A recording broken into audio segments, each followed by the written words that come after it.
నేను నీకు ఫేవరెట్ పర్సన్‌గా ఉంటానా? మన కొడుకు పుట్టిన తర్వాత కూడా అని చెప్పేసి హస్బెండ్ వైఫ్‌ని అడుగుతాడు. చాలా మెల్లగా.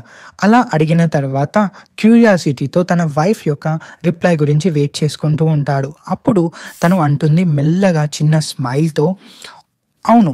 ఫేవరెట్ పర్సన్‌గా ఉంటావు. కానీ నువ్వు ఒక పని చేస్తే మాత్రమే అని చెప్పేసి అంటే, చాలా క్యూరియస్‌గా ఏ పని చేస్తే అని చెప్పేసి అడుగుతాడు. ఇలా అడిగిన వెంటనే తన వైఫ్ యొక్క మాటలు వినడానికి తన దగ్గరికి వెళ్తాడు. ఇలా వెళ్ళిన తర్వాత అయితే ఓకే.